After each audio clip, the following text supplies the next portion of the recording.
Hello everyone. आज का दिन जो है 14 नवंबर इंडिया में चिल्ड्रंस डे के रूप में मनाया जाता है, बाल दिवस के रूप में मनाया जाता है। सो आई थॉट कि कुछ इश्यूज हैं, कुछ चीजें हैं, उसको मैं डिस्कस करूं। एवरी टाइम जब मुझे मौका मिलता है मैं कुछ ना कुछ इश्यूज को डिस्कस करता रहता हूं।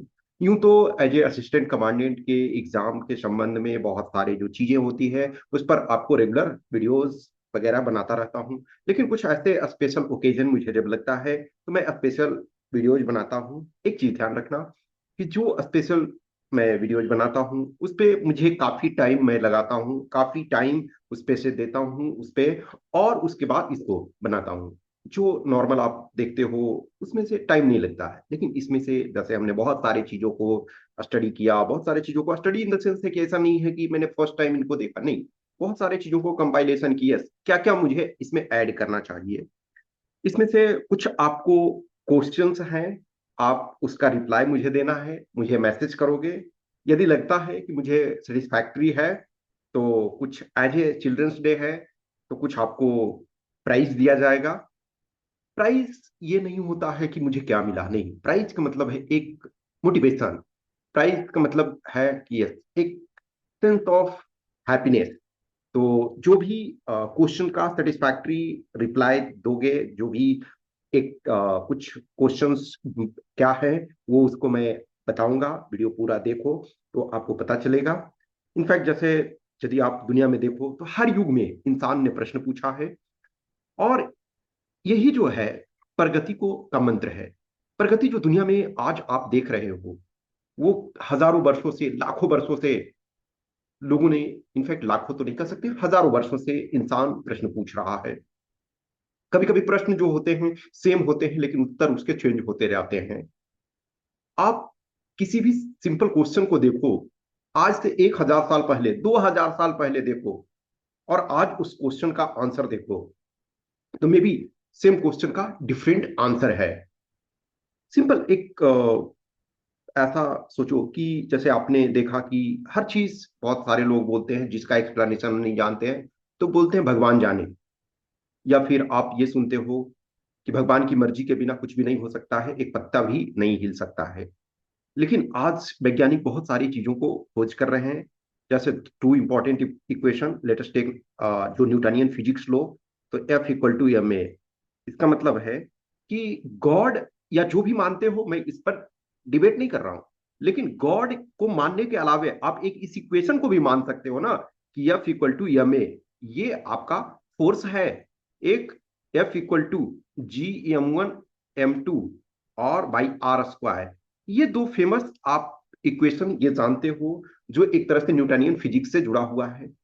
तो कहीं ना कहीं न्यूटन ने बहुत सारे प्रश्न पूछे, बहुत सारे क्वेश्चंस अपने आप से पूछे, और फिर ये जवाब में हमें मिला।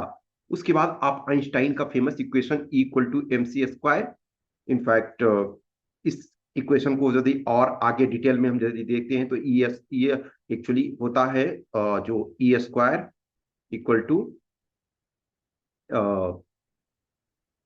F², सॉरी P²C² और प्लस m²C⁴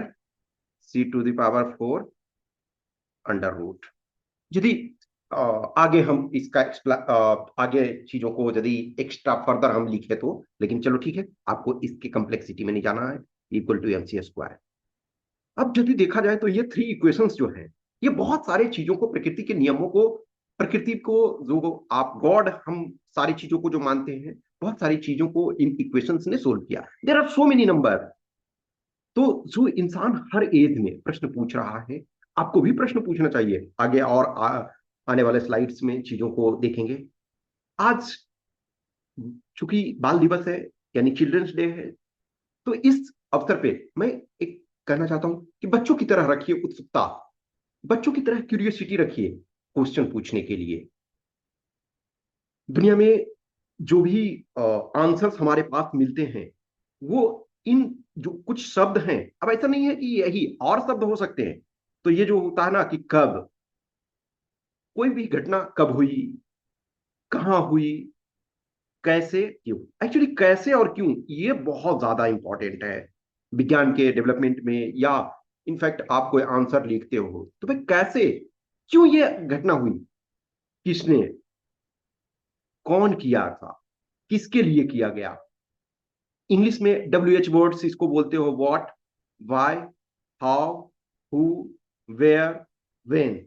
ये सारे जो शब्द होते हैं, किसी भी जीवन में आंसर्स किसी भी फील्ड में देखोगे तो इन प्रश्नों का उत्तर जितना ज्यादा से ज्यादा आप एक्सप्लोर करोगे, दुनिया में जितने भी फेमस साइंटिस्ट हुए, दुनिया में जितने भी फेमस फिलोसफर्स हुए, सब ये प्रश्न से जूझते रहे। चाहे आप हेराक्लिटस को देखो, जिन्होंने कहा था कि दुनिया आग से बनी हुई है। हेराक्लिटस बोलते हैं, you can not step twice in the same river. एक ही नदी में आप दो बार स्नान नहीं कर सकते हो, दो बार प्रवेश नहीं कर सकते हो। या आपने थेल्स के बारे में सुना, या आप पाइथागोरस के बारे में सुना, आप डेमोक्रेटस के बारे में सुना, इंडिया में आप जाओ आर्यभट्ट के बारे में, ऋषि कनाद के बारे में, सुश्रुत, बहुत सारे, सो मेनी साइंटिस्ट इंडिया में भी हुए और बाहर भी दुनिया में भी हुए। बुद्ध, महावीर, सो मेनी पीपल हुए। हर कोई के मन में प्रश्न था। बुद्ध के मन में यदि प्रश्न ना होता तो वो बाहर निकलते ही नहीं। बुद्धिज्म के जो चार आर्य सत्य हैं, जीवन दुख है, दुख का कारण है, क्यों दुख है, उसके कुछ कारण है, और कारण का निवारण है। और निवारण कैसे होगा, तो उसके लिए अष्टांगिक मार्ग उन्होंने दिया। दुनिया के हर एज में लोग प्रश्नों से जूझ रहे हैं, प्रश्नों से जूझते रहते हैं, और हम भी जूझ रहे हैं, आप भी जूझ रहे हैं उस प्रश्नों से। और आपके प्रश्न अलग होंगे, बुद्ध के प्रश्न अलग थे, और हमारे प्रश्न अलग हैं। साहब हर कोई अपने अपने तरीके से, लेकिन जो हजारों वर्षों के इंक्वायरी के फलस्वरूप बहुत सारी चीजें आज हम जानते हैं। आज से 400 साल पहले, आज से 500 साल पहले लोग इन इक्वेशंस के बारे में नहीं जानते थे। इनफैक्ट E = MC², ये इक्वेशन बहुत पुराना नहीं है, 100 समथिंग ईयर्स ओल्ड ये इक्वेशन है। और जो F = GM1 M2 और by R², ये इक्वेशन जस्ट 300 ईयर्स पुराना है। उसके पहले लोगों को ये नहीं पता था, लेकिन इंक्वायरी लोग करते रह रहे थे। सो मेनी नंबर ऑफ पीपल आए इस दुनिया में, और उन्होंने देखा, उन्होंने क्वेश्चन पूछा, और कभी कभी उन क्वेश्चंस को लंबे समय तक किसी ने क्वेश्चन उस पर ना पूछा तो वो एक ट्रूथ बना रहा। लेकिन जैसे ही लोगों ने क्वेश्चन उस पर अराइज करना शुरू किया, तो फिर नए विज्ञान का जन्म हुआ, नए चीजें प्राप्त हुई। अब F = GM1 M2 by R², ये एक तरह से प्रूवन फैक्ट मान लिया गया। लेकिन आप यदि कार्ल पॉपर के बारे में, शायद यदि मैं बीच बीच में कभी कभी आप लोग को बताता हूँ, कार्ल पॉपर एक महान फिलोसफर हुए 20th सेंचुरी में। उन्होंने एक बुक लिखा, जैसे the open society and its enemies. उन्होंने बोला कि जो भी हम साइंटिफिक इनोवेशन, इन्वेंशन या साइंटिफिक थ्योरी देते हैं, उसमें फॉल्सिफाइबिलिटी होनी चाहिए, गलत होने की क्षमता होनी चाहिए। वो बेस्ट एक एग्जांपल देते हैं कि swans are white. Swans are white ये तब तक ही हम कह सकते हैं जब तक हमने किसी और कलर के स्वान्स को नहीं देखा है। कुछ यूनिवर्सल ट्रूथ हैं, जैसे मैन इज मोर्टल। अब देखा जाए, मैन इज मोर्टल एक तरह से क्या है, मैन मोर्टल है, ये अब तक कोई ऐसे पर्सन नहीं हुए। लेकिन यदि आप रिलीजन को देखोगे तो रिलीजन मान लेगा कि कुछ ऐसे लोग हैं जो अमर हैं। तो साइंस एक तरह से फॉल्सिफाइबिलिटी को के लिए रेडी रहता। फॉल्सिफाइबिलिटी इसका मतलब है कि वो गलत साबित हो सकता है। ऐसा नहीं है कि हर चीज को गलत साबित होना है। दो चीजें हैं, एक कि मैं रेडी हूं कि आप मुझे गलत कहो और आप मुझे साबित कर दो गलत, और एक है कि मैं गलत बोल रहा हूं। There are two different things. मैं अपने लेवल से सही बोल रहा हूं, लेकिन मैं गलत हो सकता हूं, ऐसी संभावना होनी चाहिए। और ये कहां से आता है, ये प्रश्न से आता है। कुछ चीजें धीरे धीरे, जैसे मैं डिफरेंट डायमेंशंस को इसमें डिस्कस करूंगा। तो जो डेवलपमेंट ऑफ साइंस आज के डेट में, आज देखो एक छोटा सा इजराइल जो देश है, वो दुनिया में राज क्यों कर रहा है, साइंस के बूते। आज इजराइल एक छोटा सा कंट्री इतनी नोबेल प्राइज जीत चुका है जो हम इतना भारत जैसा विशाल देश नहीं जीत पाया है। यूं तो मैं बुक्स पढ़ने की मेरी हॉबी है, मैं पढ़ता रहता हूँ। लेकिन आज की डेट में ना, चूंकि मैं इधर से उधर मूवमेंट करता रहता हूँ, मैं एक जगह कहीं स्थिर रहता नहीं हूँ, तो मैं मैक्सिमम जो है सॉफ्ट कॉपी में बुक पढ़ता हूँ। इधर हाल में लास्ट 1 मंथ में मैंने 2 बुक्स हार्ड कॉपी ऑर्डर किया। तो इसमें एक है डेविड डेविस, ये द बिगिनिंग ऑफ इन्फिनिटी। ये एक महान साइंटिस्ट हैं। कमिंग डेज में हो सकता है, आई एम सेइंग कि हो सकता है कि इनको नोबेल प्राइज मिल जाए। जैसे अभी जो बाय नेशंस फेल इकोनॉमिक्स में जो नोबेल प्राइज मिला, उनके बुक्स बाय नेशंस फेल जो है 2000 शायद में, मुझे लग रहा 14 में मैंने वो बुक परचेज किया था। तो इस बार मुझे बहुत खुशी हुई कि एक ऐसे ऑथर जिनके बुक्स 10 इयर्स पहले मैंने परचेज किया और इस ईयर में मिला। तो ऐसा मैं ये नहीं कर रहा हूँ कि इनको उस कारण, इनको बहुत सारी चीजें मिल चुकी है, सम्मान मिल चुका है, और हो सकता है कि कमिंग डेज में शायद मिल सकता है, मैं ये नहीं कर रहा हूँ। तो द बिगनिंग ऑफ इन्फिनिटी ये बुक, एक्चुअली मैंने ये अभी बुक लिया तो है, मैं पूरा भी नहीं पढ़ पाया हूँ। लेकिन एक दूसरी, मैं यूं तो लंबे समय से मैक्सिमम मैं इंग्लिश में ही चीजों को पढ़ता हूँ। ऐसा नहीं है कि हिंदी हिंदी भी पढ़ता हूँ, लेकिन मैं हिंदी का हार्ड बुक मैं जनरली नहीं खरीदता हूँ। जो भी चीजें सॉफ्ट कॉपी में मैं बहुत सारा चीज को पढ़ लेता हूँ, या कभी कभी जैसे कुछ ऐसे टाइम एक जगह, जैसे मैं सीआरपीएफ में था तो लाइब्रेरी से बुक्स इशू करवा लेता था। लेकिन जो परचेज करने के पॉइंट ऑफ व्यू से अभी मैंने बहुत दिनों बाद ये एक बुक हिंदी में हार्ड कॉपी में परचेज किया। मिथकों से विज्ञान तक, ब्रह्मांड के विकास की बदलती कहानी। गौहर रजा एक इंडिया के साइंटिस्ट हैं, और मैं लंबे समय से इनको फॉलो करता हूँ, 10+ ईयर्स से इनको जान रहा हूँ। लेकिन फॉर्चुनेट था कि मैं अचानक मैंने इनके बुक के बारे में भी कुछ दिन पहले ही देखा, तो मैंने तुरंत ऑर्डर अपने फ्रेंड से करवाया और बुक आ गया। इनफैक्ट विद इन 24 आवर्स मेरे पास आ गया।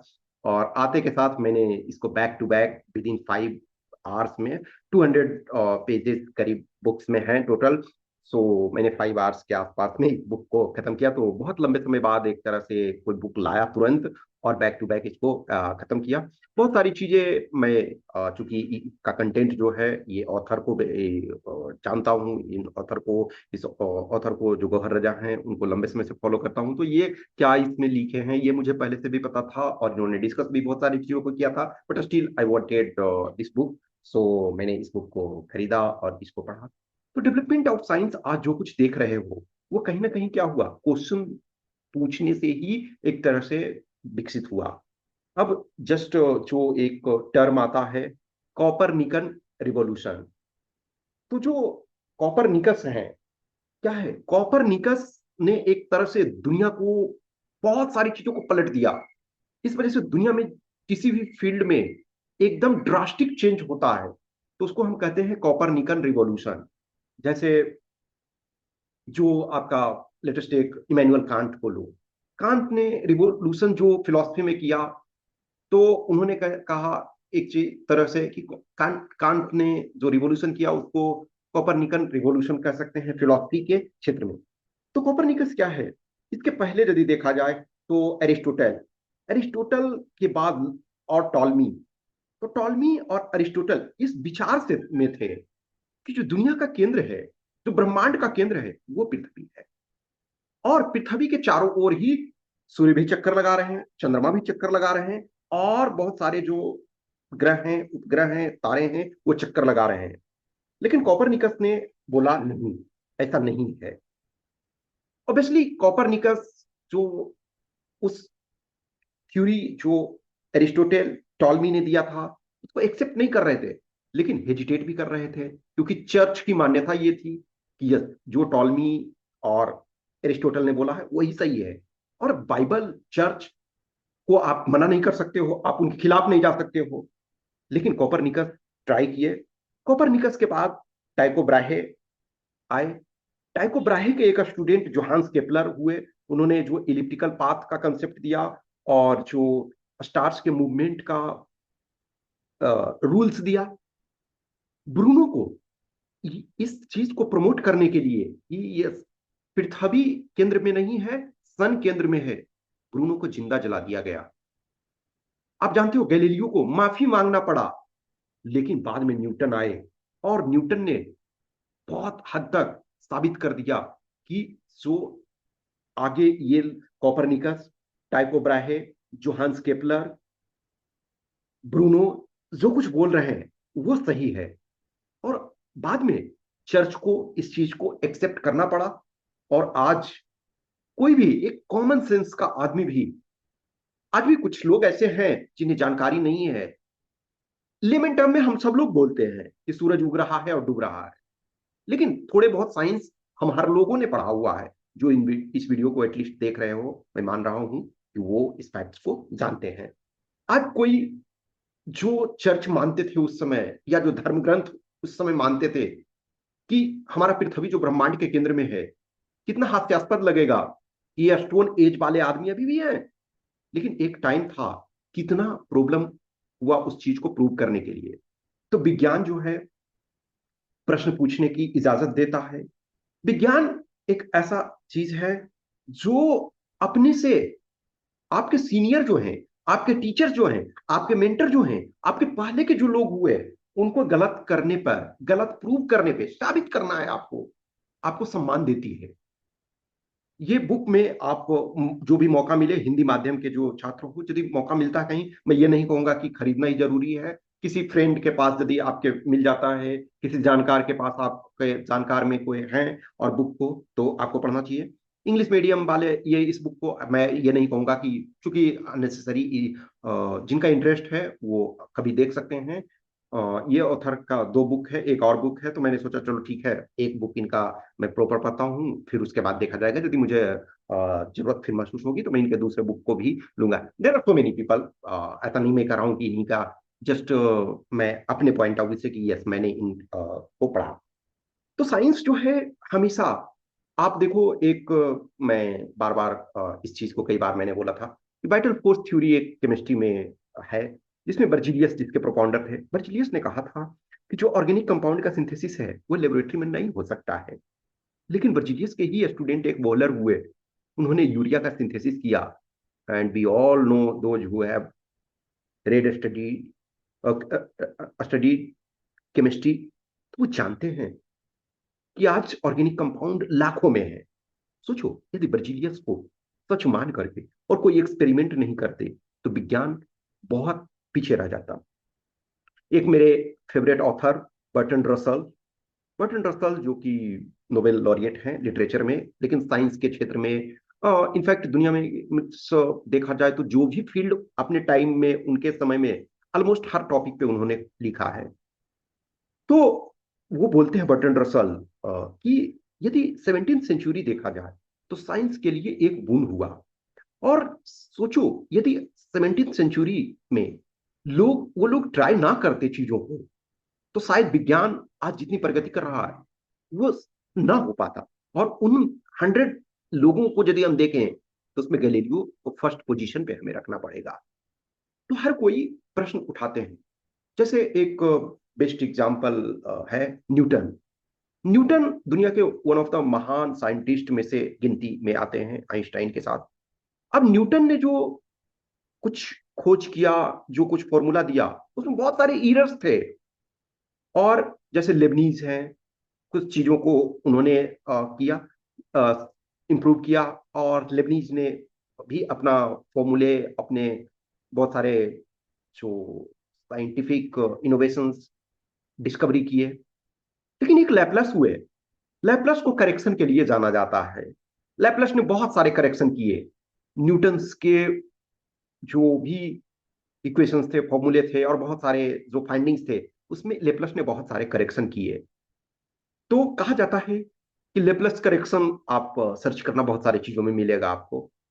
तो वंस किसी ने अल्बर्ट आइंस्टाइन को बोला कि आज लेपलस होते तो आप कैसा फील करते हैं, तो आइंस्टाइन बोलते हैं कि शायद मेरा थ्योरी लेपलस गलत प्रूव कर देते। लेकिन बोलते खुशी होती कि लेपलस होते तो शायद मेरे में बहुत सारी जो कमियां हैं वो उसको दूर किया जा सकता था। सो मेनी साइंटिस्ट हुए ऐसे, जैसे एक बोल्जमान, लुडविग बोल्जमान, एक टर्म आता है बोल्जमान ब्रेन। बोल्जमान ने बहुत सारी चीजों पे, जैसे आप इंट्रोपी है, मैग्नेटिज्म है, बहुत सारी चीजों पे उन्होंने वर्क किया। बोल्जमान को अपनी लाइफ टाइम में रिकग्निशन ना मिल पाया। और कहा जाता है कि बहुत सारे फ्रस्ट्रेशन और रिकग्निशन न मिलने के कारण उन्होंने सुसाइड कर लिया। लेकिन बाद में लोगों ने एक्सेप्ट किया कि व्हाट बोल्जमान वाज सेइंग वो बहुत हद तक सही था। विज्ञान में हर चीज प्रूवन नहीं है अभी तक, लेकिन विज्ञान प्रूव कर रहा है। विज्ञान, साइंस प्रूव करने की कोशिश कर रहा है। तो साइंस के संबंध में आज जो दुनिया के जो भी कंट्री हैं, विज्ञान का विदाउट डेवलपमेंट किए आप आगे नहीं बढ़ सकते हो। तो हमेशा कोशिश करते रहना चाहिए। आज मैं इस वजह से बोल रहा हूं कि हमारे देश के पहले प्रधानमंत्री पंडित जवाहरलाल नेहरू का बर्थ एनिवर्सरी आज है। 14 नवंबर 1889 को उनका जन्म हुआ और 27 मई 1964 को उनका डेथ हुआ।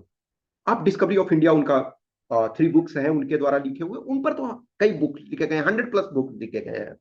लेकिन उनके द्वारा जो लिखा गया, एक discovery of India, glimpses of world history and autobiography, तो मेरे पास 2 बुक उनका है, डिस्कवरी ऑफ इंडिया और glimpses of world history. Glimpses of world history in fact कह सकते हो कि जो अपनी डॉटर इंदिरा प्रियदर्शनी या बाद में जो इंदिरा गांधी हुई उनको लेटर लिखते थे, उसी का कंपाइलेशन एक तरह से।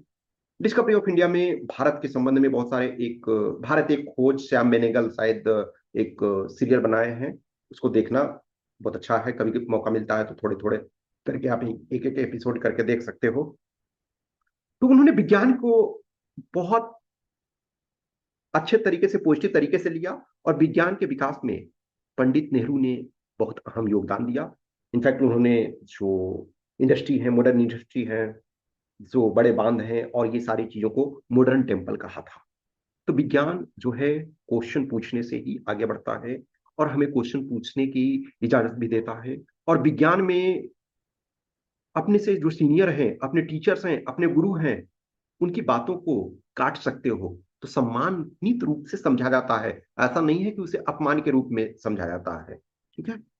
तो एक साइंस के क्षेत्र में देखोगे, स्टीफन हॉकिंस एक दुनिया के महान व्यक्ति हुए, और इनके और भी बुक हैं, लेकिन ये book one of the best है, the brief history of time. एक बहुत अच्छा इसमें से लिखते हैं।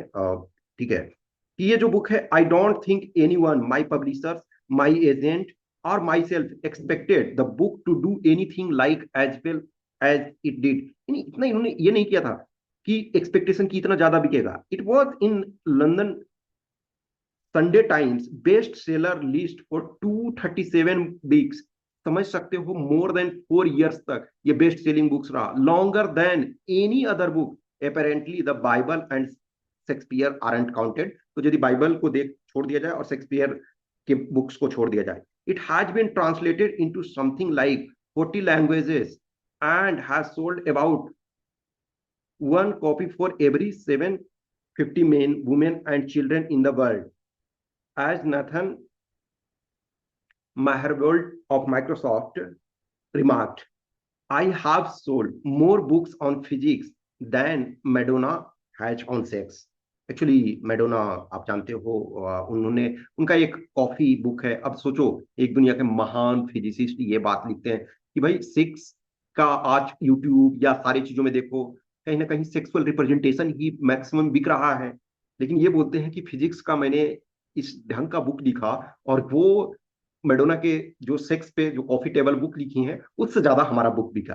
अब देखो इसमें क्या कहते हैं, the success of a brief history indicates that there is widespread interest in the big questions like where did we come from and why is the universe the way it is.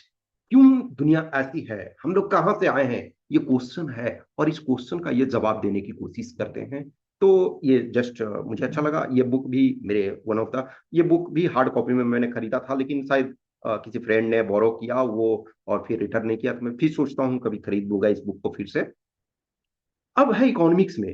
Economics आप जो भी पढ़ रहे हो, दुनिया में economics में ये 3 प्रश्न जो हैं ये सबसे इंपॉर्टेंट है, और इन तीनों प्रश्नों से ही सारे इकोनॉमिक्स एक तरह से डेवलप हो रहा है। डिफरेंट इकोनॉमिक सिस्टम है कि what to produce and how much, वो चीज क्या हम प्रोड्यूस करें और कितने मात्रा में करें। हमें बाइसिकल प्रोड्यूस करना है या एरोप्लेन प्रोड्यूस करना है, हमें स्कूल बनाना है या रॉकेट लॉन्चर बनाना है। तो ये प्रश्न है हाउ टू प्रोड्यूस। तो जनरली इसमें बहुत सारे फैक्टर्स होते हैं, लेकिन हम सिंप्लीफाइड मॉडल करने के लिए लेबर या कैपिटल, कैपिटल अधिक लगाएं या labour, for whom to produce यानी डिस्ट्रीब्यूशन। तो तीन प्रश्न है, what to produce and how much to produce, how to produce and for whom to produce. सारी इकोनॉमिक्स जो है इसी तीनों क्वेश्चन पे डिपेंडेंट है। अब देखो कैपिटलिस्टिक सिस्टम जो है वो क्या करता है, लिसेस फेयर का कंसेप्ट आप जानते हो, एडम स्मिथ जो फादर ऑफ मॉडर्न इकोनॉमिक्स कहे जाते हैं या फादर ऑफ पॉलिटिकल इकोनॉमिक्स भी कह सकते हो, तो उन्होंने एक तरह से लेसेस फेयर का कंसेप्ट दिया कि मार्केट पर छोड़ दो। एक जेबी से नाम के इकोनॉमिस्ट थे, उन्होंने कहा supply will create it's on demand, लेकिन बाद में आते आते वो फेल हो गया। सारे इकोनॉमिस्ट जो भी हैं, चाहे वो न्यू लिबरलिज्म हो, लिबरलिस्ट हो, केनेजियन मॉडल हो, या जो भी हो, कैपिटलिस्ट हो, न्यू कैपिटलिस्ट हो, सोशलिज्म हो, या मार्क्सिज्म हो, कम्युनिज्म हो, सारे के सारे जो हैं इन्हीं तीनों प्रश्न का उत्तर देने की कोशिश करते हैं। हर कोई प्रश्न पूछता है। अब जैसे देखो आज के डेट में इंडिया को देखो, इसी से आपसे क्वेश्चन बन सकता है, मिल सकता है कि फ्रीबीज, हर कोई फ्रीबीज देने के लिए रेडी है।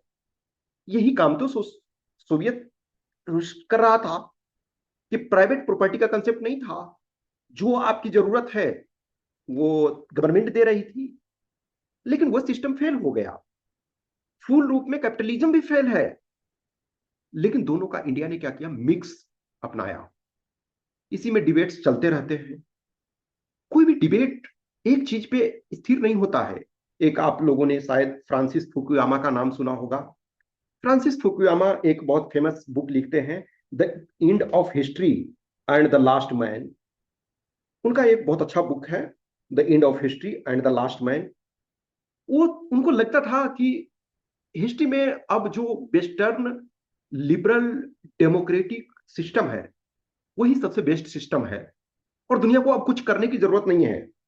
इनफैक्ट वो मानते थे कि हिस्ट्री जो है यूनिलीनियर डायरेक्शन में चल रहा है, सिंगल डायरेक्शन में चल रहा है, कि जो कबीलाई थे और जहां से सिस्टम चल रहा था, तो अब जो वेस्टर्न लिबरल डेमोक्रेसी जो आ गया है दुनिया में, वही एक तरह से चैंपियन है। लेकिन बाद में फिर इनको एक्सेप्ट करना पड़ा कि मैं टोटली सही नहीं हूं। चीजें हमेशा, यदि आप रिफ्यूट नहीं करोगे, किसी चीज के संबंध में आप प्रश्न नहीं उठाओगे, तो विकास नहीं हो सकता है।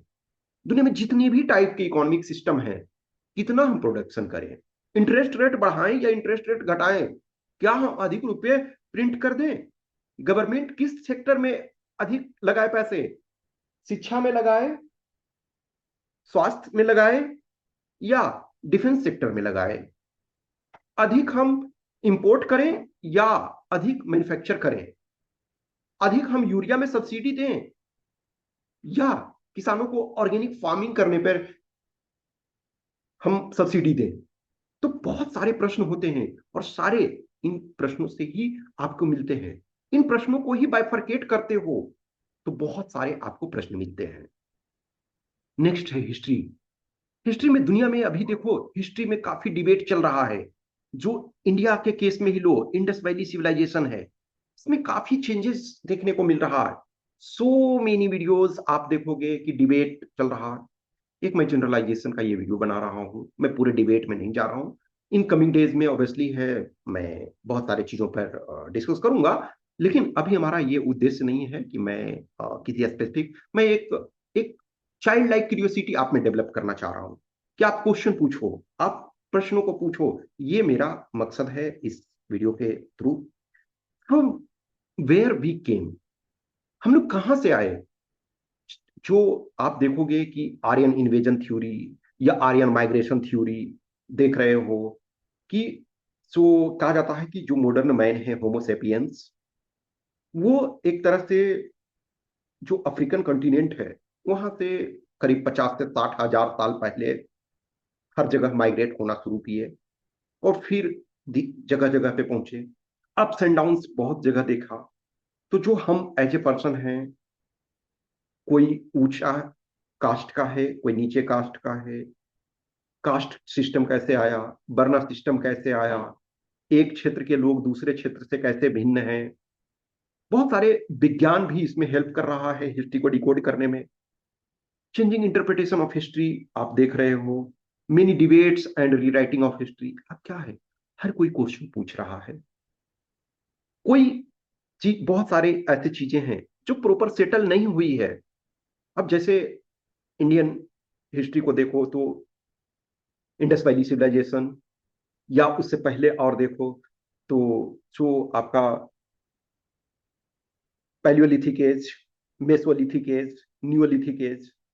सोचो आज से 100 ईयर्स पहले किसी को यह नहीं पता था कि भीमबेटका के केव में, जो बीएस बकानकर हैं हिस्टोरियन, उन्होंने खोजा उसको, और दुनिया को पता चला कि यस, जो आर्ट, कला, ये सारी चीजें हजारों साल पहले से की जा रही है।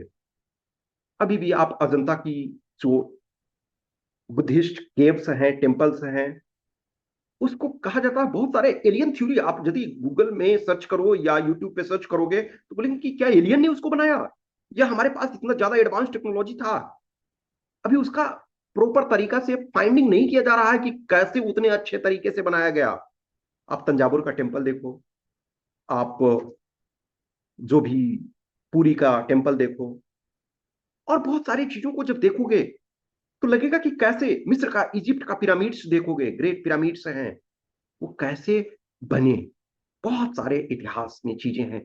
तो जब आदमी प्रश्न पूछता है, किसी चीज से सेटिस्फाई आप नहीं हो सकते हो। आप रूट वर्ड्स को देखोगे, इंडिया, ईरान, वेस्टर्न वर्ल्ड, सारी चीजें रूट वर्ड्स में आपको मिलेंगे। सोचो, इमेजिन करो कि आज से 600 साल पहले, 800 साल पहले करें पोटैटो, आलू, मिर्च, पपाया और बहुत सारे फ्रूट्स वेजिटेबल्स नहीं था। आज इमेजिन करो कि आपके पास आलू ना हो, आपके पास टमाटर ना हो, तो जीवन डिफिकल्ट टाइप का लगेगा। लेकिन जीवन जी रहे थे लोग, तो बहुत सारी चीजें कि कैसे आए, क्या उसके पहले लाइफ लोग कैसे जीते थे, बहुत सारी चीजें हमें मिला है, बहुत सारी चीजें हम खोज रहे हैं। क्या महाभारत हुआ था, क्या रामायण ऐसा हुआ था, जो रामा सेतु क्या था प्रॉपर, ये सारे डिबेट्स चल रहे हैं। हिस्ट्री अभी बहुत सारे विषयों पर रिसर्च कर रही है। तो ये कहां से आ रहा है, प्रश्न पूछना, प्रश्न डिफरेंट। आप किसी भी चीज को प्रश्न जब पूछते हो तो नए क्वेश्चन, नए डाउट्स क्रिएट होते हैं, और विज्ञान जो है इसमें मदद करता है। तो सब डाउट्स आपको क्रिएट करना होता है, प्रश्न पूछना पड़ता है। अब पॉलिटी है, हमने अभी कुछ देर पहले एक फ्रांसिस फुकुयामा का नाम आपको दिया था कि the end of history and the last man.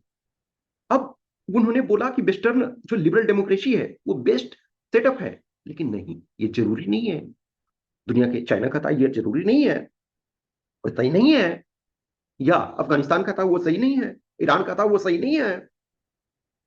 तो हर चीज को अलग अलग तरीके से हम प्रश्न को पूछते हैं कि which form of government is better, कौन सा गवर्नमेंट बेटर है, डेमोक्रेटिक सेटअप बेटर है या मोनार्की बेटर है। अब मोनार्की को ट्रू सेंस में तो ऑलमोस्ट नहीं है, लेकिन कुछ जगह अभी भी है, बट ट्रू सेंस में नहीं है। प्रेसिडेंशियल सिस्टम बेटर है या पार्लियामेंट्री सिस्टम बेटर है, वन पार्टी सिस्टम बेटर है या मल्टी पार्टी सिस्टम बेटर है, 4 इयर्स का हम टेन्योर रखें, 5 इयर्स का रखें या 6 इयर्स का रखें, राज्यसभा की क्या यूटिलिटी है, बेटर लीडर कौन है, कैसे हम चुनाव करें कि कौन बेटर लीडर है। आप 18 साल की उम्र के होते हो तो आपको वोटिंग राइट्स मिल जाता है, तो कैसे हम डिसाइड करें कि कौन सा लीडर सही है। तो ये सारे प्रश्न हैं। How to govern the country better.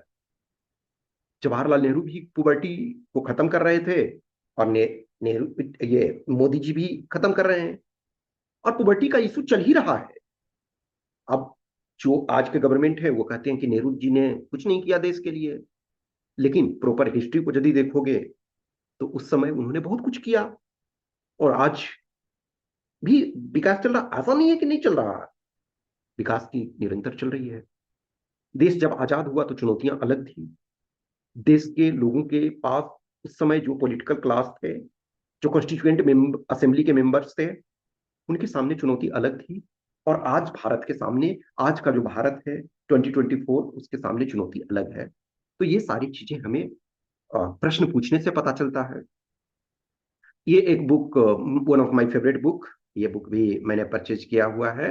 In fact मेरी बुक्स परचेज करने की हॉबी है, लेकिन इधर हाल के दिनों में मैं थोड़ा कम कर रहा हूँ। एक समय मैं और मेरे फ्रेंड, वो हम दोनों में ऑब्वियसली फॉर्चुनेटली हम दोनों एक ही साल सेम डे ज्वाइन किए थे। जैसे सीआरपीएफ हम लोग साथ में इंजीनियरिंग किए, साथ में दिल्ली में प्रिपरेशन वगैरह के ड्यूरेशन में रहते थे। और तो हम दोनों की किताब खरीदने की एक होड़ रहती थी, लेकिन आज के डेट में मैं कम परचेज करता हूँ। बहुत सारे जो सॉफ्ट कॉपी में ही पढ़ लेता हूँ। तो ये जो सैमुअल पी हंटिंगटन जो है, the clash of civilization and the remaking of world order, one of the most important books to have emerged since the end of Cold War। Henry Kissinger एक नोबेल लॉरिएट भी हैं, in fact controversial figure हैं एक तरह से। और अभी कुछ दिन पहले ही उनका 100+ ईयर्स के एज में उनका डेथ हुआ। तो ये बुक मैं समझता हूँ बहुत डेंजरस बुक है। डेंजरस इन द सेंस कि जो दुनिया में प्रॉब्लम्स क्रिएट करने में, या कह सकते हो कि प्रॉब्लम को समझने में आप जो भी समझ सकते हो, यदि आप कभी भी डिप्लोमेट बनना चाहते हो, पॉलिटिक्स में जाना चाहते हो, या आईएफएस लेना चाहते हो, आपको ये बुक पढ़ना चाहिए। या जो पॉलिटिकल साइंस में इंटरेस्टेड हैं, इंटरनेशनल रिलेशंस में इंटरेस्टेड हैं, उनको ये बुक पढ़ना चाहिए। बहुत सारी चीजें हैं। इकोनॉमिक्स में भी इंटरेस्टेड हो, वर्ल्ड ऑर्डर कैसे मूव करता है, तो ये बुक पढ़ना चाहिए। इंटरनेशनल रिलेशन में ये कहता है ना कि no one is permanent friend and no one is permanent enemy, only interest of nation matters and that too changes with time. एक पालमास्टर्स डिक्टम है, उसमें कहा गया है कि जो कंट्री है उसका कोई परमानेंट फ्रेंड और परमानेंट इनमी नहीं होता है। आज आप देखोगे, आपके पास आपका इंटरेस्ट मैटर करता है। रसिया यानी पहले का यूएसएसआर आपका टाइम टेस्टेड फ्रेंड था। आप अपने लाइफ में देखना, आज कितने गुड्स और सर्विसेज यूज कर रहे हो जिसमें मेड इन रसिया लिखा हुआ है, और कितने गुड्स आप यूज कर रहे हो जिसमें made in China, made in Taiwan, made in south Korea, made in USA, made in France, made in Vietnam, और जो भी लिखा हुआ हो। ऑलमोस्ट मैं समझता हूं नेग्लिजिबल आइटम होगा, एक्सेप्शनल, जिसमें made in India personal way में। डिफेंस वाले की मैं बात नहीं कर रहा हूं, जो government of India defence procure करती है, तो डिफेंस को छोड़ दिया जाए। तो डे टू डे लाइफ में आप रसिया का यूज नहीं करते हो, लेकिन आप चाइना, जिससे कि आपका प्रॉब्लम है, डायरेक्ट रसिया से आपका प्रॉब्लम नहीं है। रसिया से तो आप सस्ते तेल खरीद रहे हो, आप डिफेंस इक्विपमेंट्स खरीद रहे हो। चाइना से आपका प्रॉब्लम है, स्टिल आप चाइनीज सामान डेली यूज कर रहे हो। आप साउथ कोरिया का हमसे अच्छा रिलेशन है, डेली यूज कर रहे हो। लेकिन रसिया से क्यों? क्योंकि रसिया उस समय की बात थी, यूएसएसआर। आज रशिया से हर वो चीज उस ढंग से, कितने लोग रसिया जाना चाह रहे हैं और कितने लोग अमेरिका जाना चाह रहे हैं। More people want to go to America, USA than Russia. तो हमारा इंटरेस्ट चेंज होता है। आज हमारा ट्रेड निग्लिजिबल रशिया के साथ है, बहुत सारे कंट्री के साथ चेंजेज हुए हैं, तो हर के साथ चेंज हो रहा। एक वो वक्त था जब हम इजराइल से रिलेशन नहीं रखना चाह रहे थे, आज इजराइल से हमारा अच्छा रिलेशन है।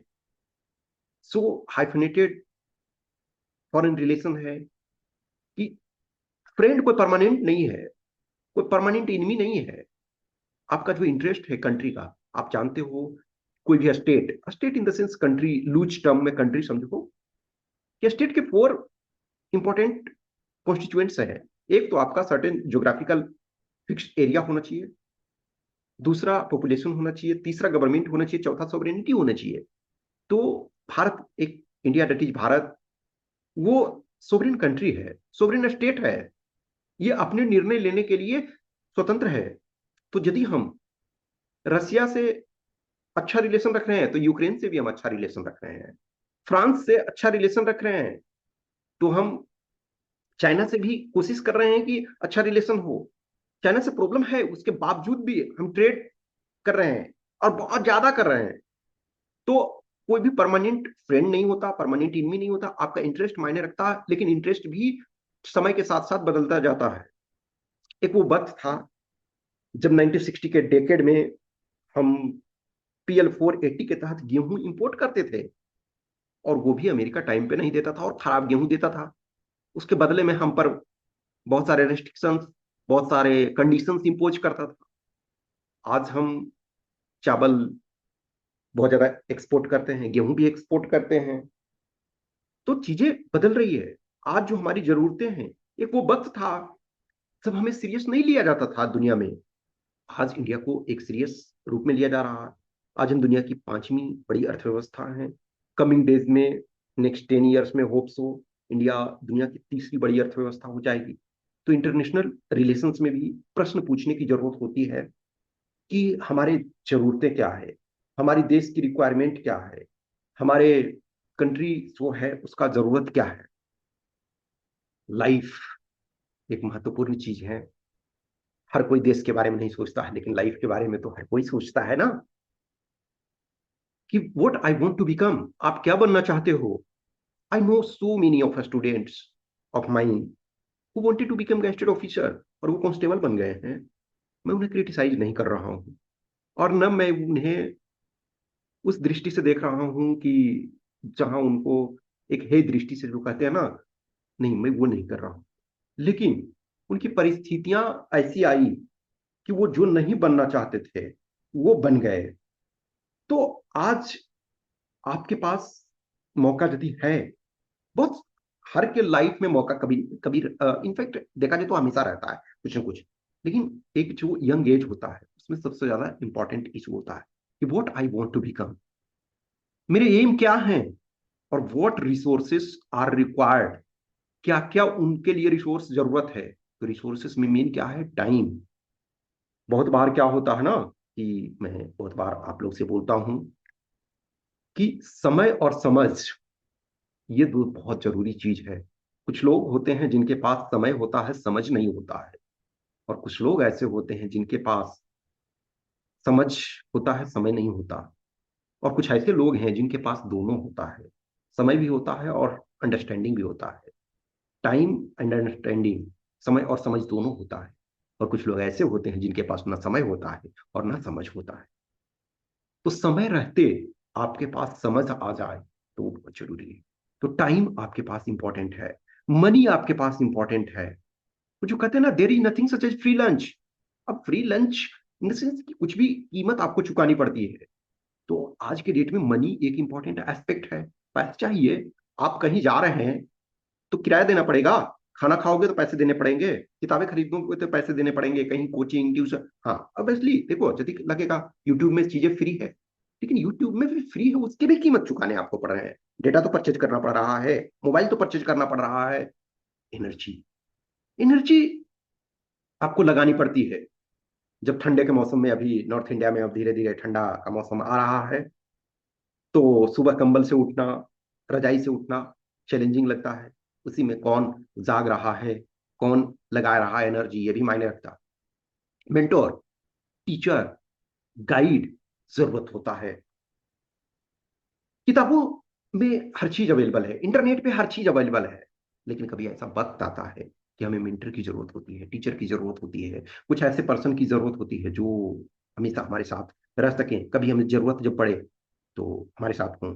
मोटिवेशन की जरूरत होती है, फैमिली सपोर्ट की जरूरत होती है। लॉट ऑफ पीपल होते हैं जिनके पास फैमिली सपोर्ट नहीं होता है।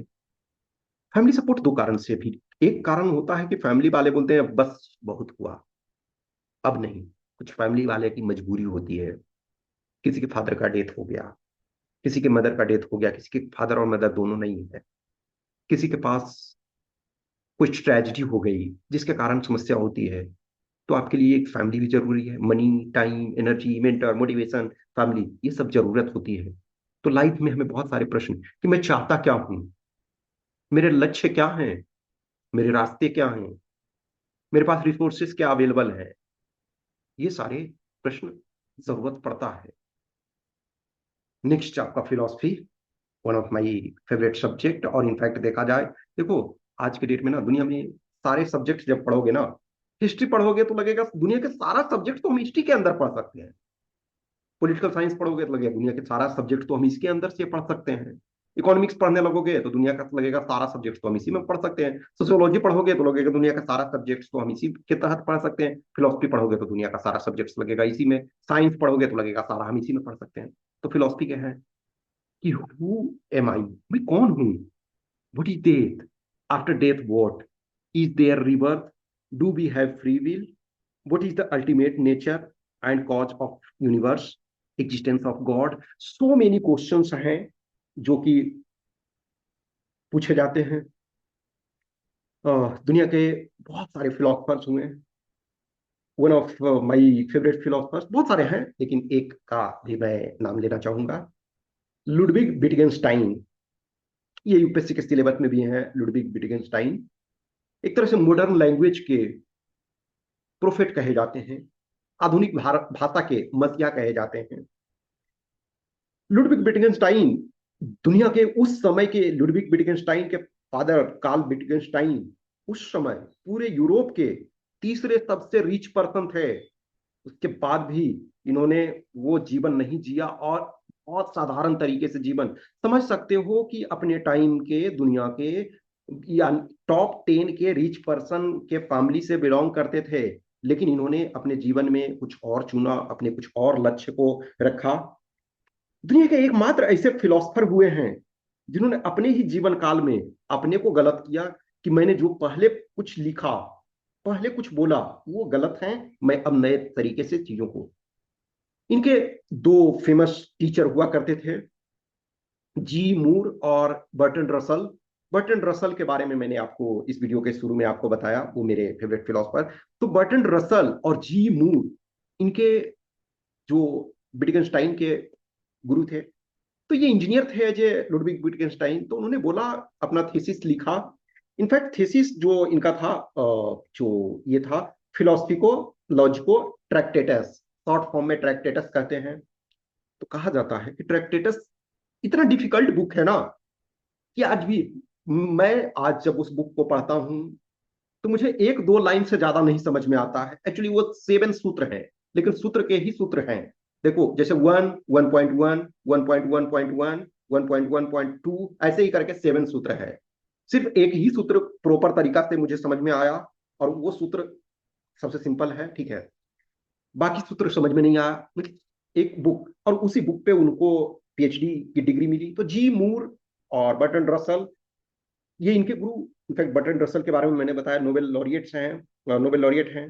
इनके गुरु जैसे बर्टन रसल के गुरु अल्फ्रेड नॉर्थ वाइट हेड, ये सारे बोलते हैं कि लुडविग विटगेनस्टाइन वो तो द मोस्ट टैलेंटेड पर्सन है। सोचो, उनको दुनिया के टॉप के पर्सन पीएचडी की डिग्री अवार्ड कर रहे हैं, और उनको गाइड कर रहे हैं, और उनको बोल रहे हैं कि he is the best philosopher and perhaps he knows more than अस।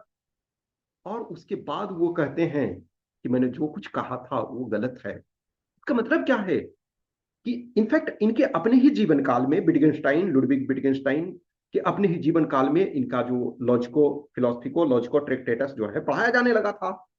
बाद में इन्होंने खारिज कर दिया, और फिर दूसरा जो बुक लिखा, इन्वेस्टिगेशन, फिलोसफिकल इन्वेस्टिगेशन। तो कहा जाता है कि जो यूपीएससी के सिलेबस में देखोगे, तो उसमें है अर्ली विटगेनस्टाइन एंड लेटर विटगेनस्टाइन, यानी कि एक विटगेनस्टाइन जो पहले के थे और एक विटगेनस्टाइन बाद के। बुद्ध का ही देखो ना, एक अर्ली बुद्ध है कि जो हाउस होल्ड लाइफ जीते हैं, और एक वो बुद्ध है जो ज्ञान को प्राप्त। लेकिन बुद्ध वो जो ज्ञान के पहले है वो सिद्धार्थ है, और जो ज्ञान प्राप्त कर लिए वो बुद्ध हो गए।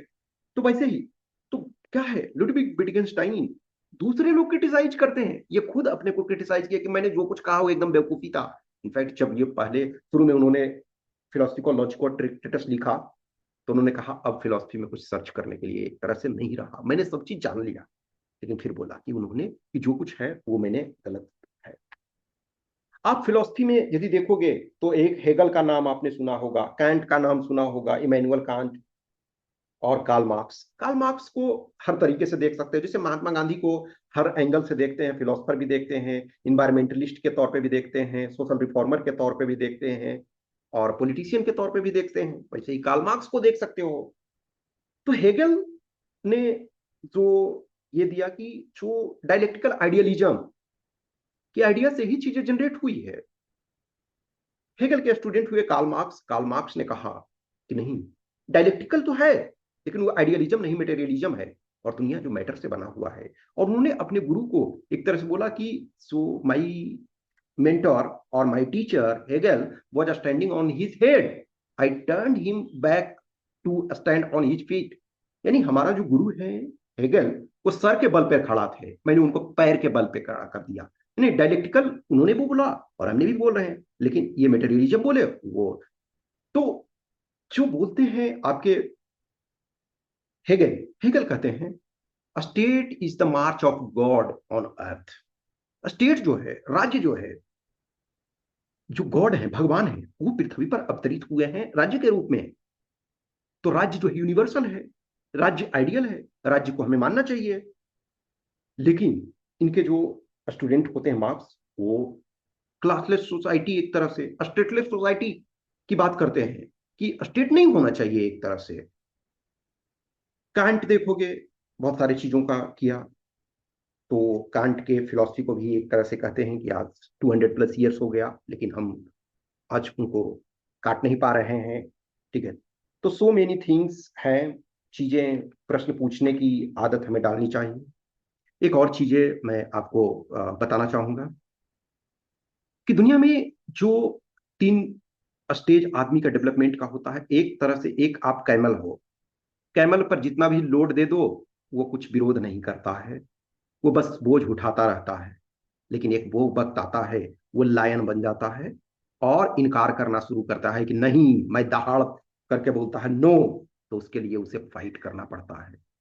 जब कैमल हो तो आपको कुछ फाइट करने की जरूरत नहीं है, जो कहा मान लिया। लेकिन जब लायन होते हो तो आपको नकारात्मक नकारना पड़ता है, नो कहना पड़ता है। लेकिन उसके लिए आपको ड्रैगन से फाइट करना पड़ता है। फिर एक स्टेज आता है चाइल्ड, जहां किसी से आप गुस्सा हो तो उस समय के लिए गुस्सा हो, फिर आप उसको एक्सेप्ट करते हो पॉजिटिवली। एक बच्चा रो रहा है किसी बात से, या आपसे गुस्सा हो गया, बोलेगा जाओ आपसे कट्टीस, आपसे बात नहीं करूंगा। थोड़ी देर बाद आपने उसको चॉकलेट दिया, फिर आपसे अच्छी दोस्ती कर लेता है। तो जीवन ना तो कैमल का होना चाहिए, न लायन का, बच्चे जैसा होना चाहिए कि जहां गुस्सा है तो कंप्लीटनेस में गुस्सा में हो, जहां फिर मनाने की बात है वहां मनाओ, जहां चीजों को कर एक्सेप्ट करना है एक्सेप्ट करो, जहां रिजेक्ट करना है रिजेक्ट करो। लायन निगेटिव में ही चलता है कि नहीं, I am the supreme. Camel अपने को समर्पण कर देता है, न तो कंप्लीट समर्पण। तो ये डेवलपमेंट के फेज हैं। ये एक फ्रेडरिक नीचा या नीत्से, इंडिया में हम लोग फ्रेडरिक नीत्से बोलते हैं, अदरवाइज फ्रेडरिक नीचा, जो गॉड इज डेड एक तरह से उन्होंने कहा कि भाई ईश्वर मर चुका है। तो उन्होंने दिया, और बहुत सारे उनके कंसेप्ट हैं, मैं यहाँ डिटेल में नहीं जाना चाहता हूँ। तो कुछ चीजें था मैं वो डिस्कस करना चाह रहा था। अब मैंने आपको बोला था क्वेश्चन ये करना है, क्वेश्चन आपको सेंड करना है मुझे। और यदि मुझे अच्छा लगेगा तो कुछ है ये, जो चिल्ड्रंस डे के अवसर पे, बाल दिवस के अवसर पे, आपको कुछ चॉकलेट खाने के लिए या कुछ और चीजें करने के लिए आपको कुछ गिफ्ट दिया जाएगा। वो क्वेश्चन होंगे, 3 क्वेश्चंस आपको ये करने हैं, ये 3 questions of your life which disturbs you. इधर वो क्वेश्चन डिस्टर्ब कर रहे हैं, और या यू वोंट आंसर। अब मैं आंसर नहीं दे सकता हूं, ठीक है, देखो हर पर्सन का क्वेश्चन अलग अलग है। मैं कौन होता हूं कंप्लीट आंसर देने वाले। मैं जस्ट जानना चाहता हूँ, मेरे बहुत सारे स्टूडेंट्स हैं जो बहुत सारे क्वेश्चंस पूछते रहते हैं। तो ये एक अच्छा मौका है कि एक बच्चे की तरह क्यूरियोसिटी मैं देखना चाहता हूँ, और how these questions are troubling you. तो ये 200 से 300 शब्द में, यानी 3 क्वेश्चन होने चाहिए। क्वेश्चन कैसे जनरेट हुआ आपके माइंड में, या आप क्या उसके प्रति सोचते हो, कैसे आपको वो डिस्टर्ब कर रहा है, और उसका आंसर आप जानना चाह रहे हो, कैसे आपको वो क्वेश्चन परेशान करता है कभी कभी। तो ये क्वेश्चन 200 to 300 वर्ड्स में ये मुझे लिख करके आपको सेंड करना है। देखो ये, यदि आप करते हो, इंटरेक्शन होता है तो अच्छा है, नहीं करते हो तो मुझे कोई दिक्कत नहीं है। और जो सेंड करना है, इधर आप इस व्हाट्सएप नंबर 8527146498, या फिर आप टेलीग्राम नंबर इस पर 7404909669, या फिर इस व्हाट्सएप नंबर पे आप सेंड कर सकते हो कुछ भी आपको सजेशंस। देखो हमेशा है, मैंने अभी बोला क्वेश्चन पूछना है, ये सारा चीज मैं डिस्कस कर रहा था क्वेश्चन पूछने पे ही। आप एग्री हो, डिसएग्री हो तो आप वो भी बोल सकते हो। यस, आपने जो बोला बकवास था या जो भी है, आपको लगता है कि कमेंट करना है, अच्छा बुरा जो भी है वो करो। मैं खुद लर्न करता रहता हूँ, और मैंने बताया बहुत सारे जो कुछ वीडियोज होते हैं उसको बनाने के लिए मैं बहुत मेहनत करता हूँ, बहुत सारी चीज़ों को पढ़ता हूँ, बहुत सारी चीज़ों को कंपाइल करता हूँ। तो इस वीडियो में को भी बनाने के लिए मैंने अपना बहुत सारा समय लगाया, बहुत सारी चीज़ों को पढ़ा। मैं खुद ही क्यूरियोसिटी मेरे अंदर भी रहती है। मैं बहुत सारे बुक्स हैं उसको 10 टाइम्स 20 टाइम्स भी कभी कभी पढ़ता हूँ। हर बार पढ़ने पे अलग अलग इंटरेस्ट, अलग अलग फ्लेवर मिलता है। आप किसी चीज़ को जितना मत खोगे उतना आपको मिलेगा। तो होप कि इस टाइप की चीज़ें कंटिन्यू मैं रखूंगा। ठीक है, थैंक यू।